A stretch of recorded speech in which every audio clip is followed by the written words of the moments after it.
31 ans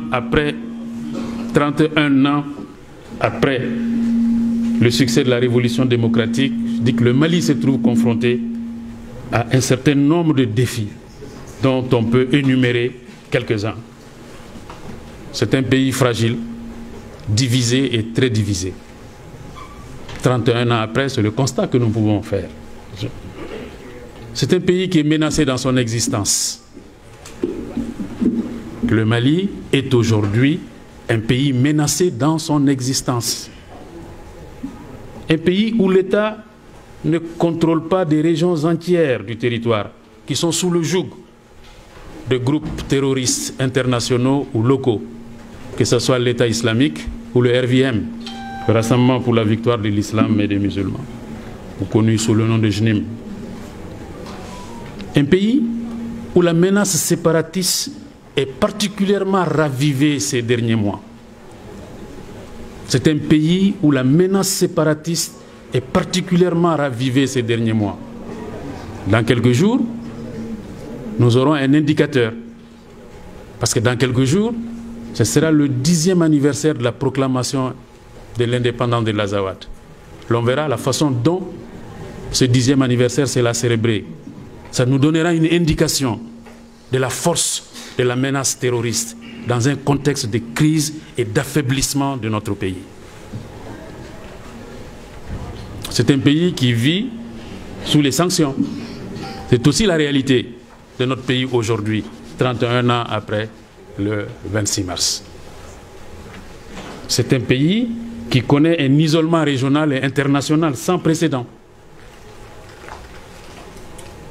C'est un pays où plus de 47% des 21 millions de Maliens vivent dans l'extrême pauvreté avec moins de 500 francs par jour. 47% des 21 millions de Maliens vivent dans l'extrême pauvreté avec moins de 500 francs par jour. C'est ça notre réalité. C'est un pays dont 81% de la population a moins de 40 ans. C'est une population incroyablement jeune, avec tout ce que cela représente comme potentiel, mais tout ce que cela représente comme défi, comme étape à franchir. C'est un pays qui traverse, je pense que c'est une lapalissade, une crise politique et institutionnelle depuis les coups d'État de 2020 et 2021. Un pays où les libertés démocratiques fondamentales sont sous forte pression.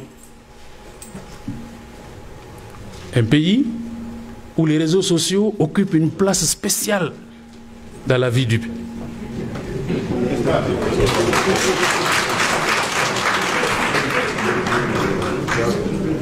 Les vidéomans, les politologues, les spécialistes des questions diverses occupent une place spéciale dans la vie de ce pays aujourd'hui. Récemment, il y a un vocal qui circulait où des appels au meurtre étaient lancés contre des personnalités publiques. Récemment, il y a quelques jours seulement. Foy Mabouala, sans aucune conséquence.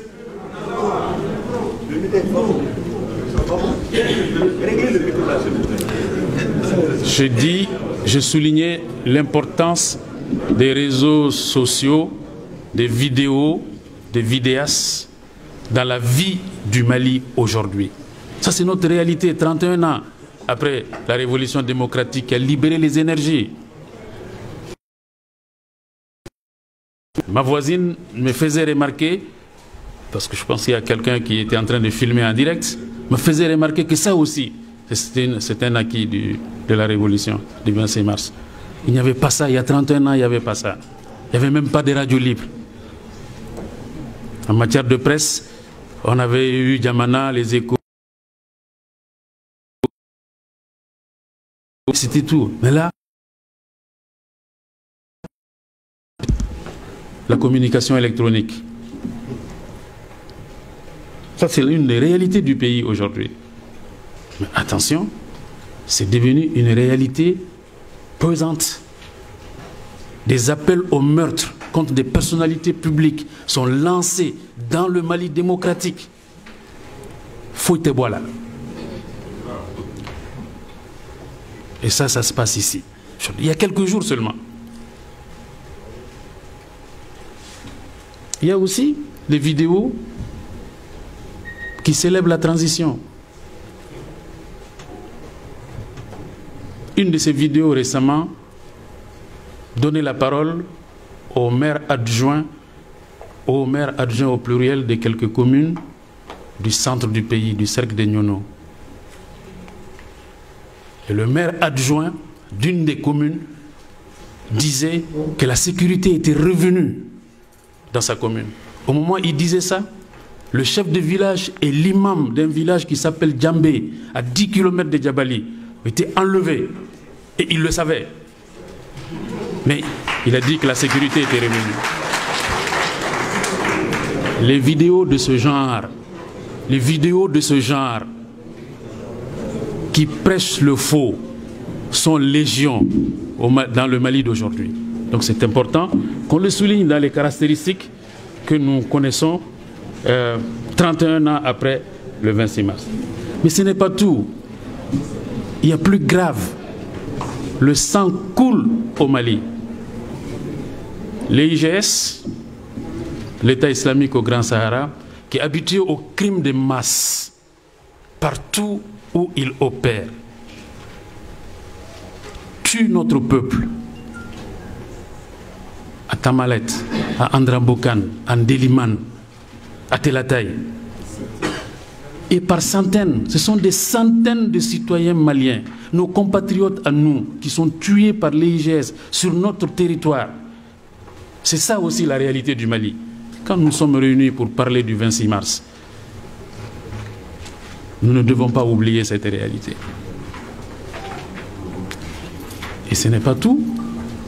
Il y a aussi, dans le cadre des opérations antiterroristes menées par nos forces, nos femmes, auxquelles il ne faut jamais cesser de rendre hommage pour les sacrifices qu'ils consentent pour nous. Parce que ces femmes, c'est nous-mêmes, ce sont nos frères, ce sont nos enfants. Et certains d'entre nous ont eu leurs enfants, membres des femmes, tués par les terroristes. Donc les femmes, c'est nous-mêmes. Dans le cadre des opérations antiterroristes qu'ils mènent pour sécuriser le territoire, il y a eu contre elles des accusations d'exactions qui doivent être tirées au clair. Je pense que c'est l'honneur de nos femmes, c'est la responsabilité de notre gouvernement de faire en sorte que ces accusations soient tirées au clair pour que nos femmes ne puissent pas continuer à être accusées de ce genre d'accusation. Et si c'est le cas, des mesures doivent être prises pour que le respect du droit humanitaire soit une réalité. Donc je dis, c'est tout cela la réalité du Mali, 31 ans après le 26 mars. Ce tableau exige des acteurs publics que nous sommes une conduite conséquente. Le mouvement démocratique qui a entraîné la chute du général Moussa Traoré est le moins qu'on puisse dire divisé et dispersé. Ce mouvement a recélé en son sein des sensibilités différentes qui se sont unies le temps de renverser la dictature.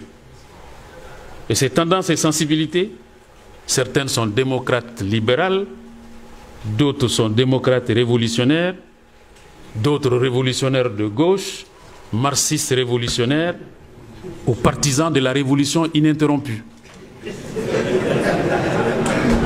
N'est-ce pas? Donc, toutes ces tendances-là composaient le mouvement démocratique.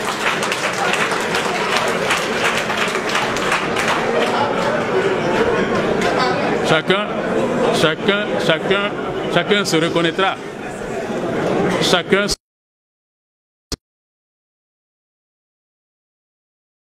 toutes les tendances qui ont composé le mouvement démocratique.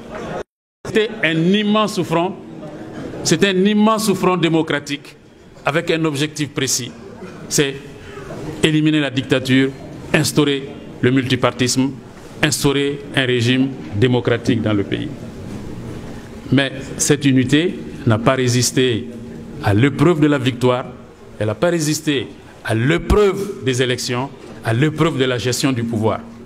C'est ça la réalité aujourd'hui du mouvement démocratique qu'on se trouve. Plusieurs d'entre nous sont nostalgiques de cette période où il y avait cette unité-là, où le mouvement démocratique, n'est-ce pas, réunissait tout le monde, où l'on vibrait.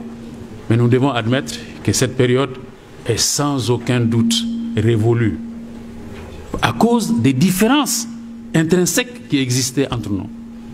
Entre ceux d'entre nous qui étaient des libéraux, ceux d'entre nous qui étaient des marxistes révolutionnaires, ceux d'entre nous qui ne demandaient rien d'autre que la démocratie, etc., etc.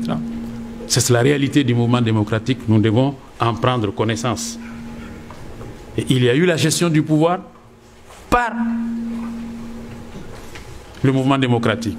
Le débat existe, Moustapha Diko vient de souligner tout à l'heure sa divergence avec Montaga, ok, cela existe. Mais la vérité, c'est que le mouvement démocratique a le devoir de s'imposer un inventaire de la gestion de l'État. Il y a eu du positif, comme on vient de le dire, il y a eu la décentralisation, il y a eu l'intégration nationale, il y a eu le dialogue intermalien, il y a eu les infrastructures hydrauliques scolaires. C'est extrêmement important. Mais il y a eu aussi la corruption, il y a eu aussi des choses qui ne sont pas claires. Et je crois que ce bilan-là est nécessaire. Il est d'autant plus nécessaire que d'aucuns voudraient nous amener dans un système d'inquisition,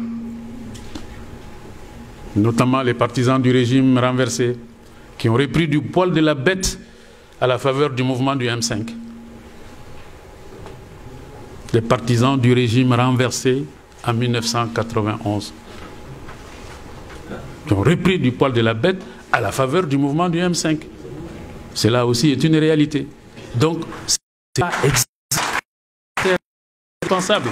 indispensable, qui cherche à mettre au pilori le mouvement démocratique, ses acquis, son héritage, ses aspirations fondamentales, jusqu'à questionner la pertinence de la liberté d'association. Le seul et indiscutable bilan de cette période de démocratisation, c'est la prolifération des associations et des partis politiques. Nous avons entendu cela. Donc mettre au pilori le bien fondé du combat pour la liberté, pour la démocratie dans ce pays. Donc c'est pourquoi c'est nécessaire que nous prenions le temps, l'occasion de faire cela. Mais j'allais dire, mesdames et messieurs, chers camarades, il y a plus urgent. Il y a plus urgent, c'est que le pays va mal. Le pays ne peut pas connaître tous ces problèmes-là que nul ne peut nier. Les IGS, le JNIM, la Katiba Massina, la Katiba Serment. Mais ce sont des réalités que nul ne peut nier sur le terrain. Le fait que nos forces sont engagées sur le terrain dans le combat contre ces groupes terroristes, ce sont les réalités de notre pays. Un pays ne peut pas être dans un tel état, un pays ne peut pas être sous sanction, comme nous sommes sous sanction, dans l'isolement comme nous sommes sous isolement. Un pays ne peut pas être dans une crise politique et institutionnelle et que ces acteurs politiques ne se parlent pas, ne trouvent pas d'espace pour se parler au-delà de ceux du mouvement démocratique. Donc ça va au-delà du mouvement démocratique. C'est que les acteurs politiques, les acteurs publics maliens doivent trouver un espace urgent aujourd'hui et maintenant pour se parler de l'état du pays, pour rechercher des solutions. C'est un pays qui est en train de nous échapper progressivement. Mais quand est-ce que nous allons nous retrouver pour parler de l'état de notre pays? Quand est-ce que nous allons nous retrouver pour proposer des solutions, pour sortir des sanctions? Quand est-ce que nous allons nous retrouver pour proposer des solutions pour restaurer la légalité démocratique et républicaine? Quand est-ce que nous allons nous retrouver pour faire cela? Et cela n'existe pas. Je crois que donc il y a une urgence à ce que les acteurs politiques maliens se retrouvent. L'urgence, c'est le dialogue interacteurs publics pour parler du Mali, préconiser les solutions, adopter les mesures appropriées pour sauver la nation. C'est ça l'urgence aujourd'hui. Et bien entendu, ceux qui se reconnaissent dans le 26 mars, ceux qui partagent encore les aspirations du 26 mars et les idéaux du 26 mars, ne devraient pas déjà raser les murs, devraient assumer le bilan, se retrouver Mais au-delà d'eux, il y a les autres acteurs publics maliens. Et c'est indispensable que nous nous retrouvions, que nous parlions de notre pays, que nous cherchions les solutions. Sinon, nous serons des simples acteurs responsables de la lente disparition de ce pays. Et ce pays est menacé dans son existence. Je m'arrête là. C'est 10 minutes. Oui, vous êtes dans le temps. Merci. Je peux continuer alors? Non, non, non. Ah ben.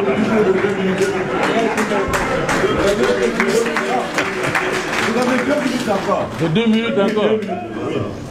Un bonus. Non, non, c'est pas un bonus, c'est la théorie. Merci. Merci beaucoup.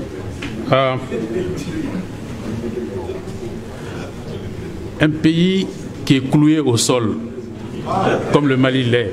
Le Mali est cloué au sol par les crises qu'il traverse.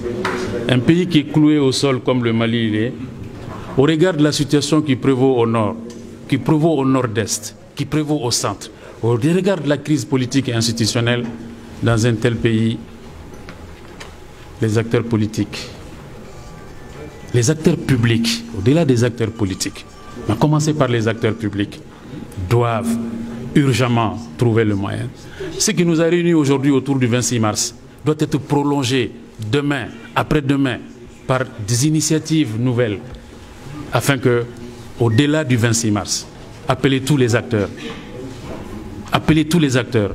Peut-être que l'ADEMA peut le faire, peut-être que le cadre peut le faire. Peut-être tous appeler les acteurs, que nous nous pensions un peu sur notre pays ensemble. Et que nous arrivions avec des solutions. Sinon, à mon avis, nous aurons raté un moment important de l'histoire pour sauver tout simplement une nation qui est en détresse. Je vous remercie. Merci beaucoup.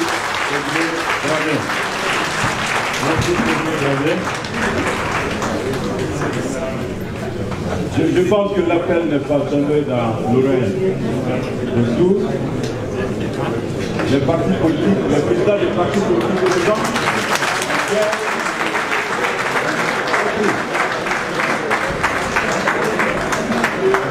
J'annonce le professeur Aliou Diallo.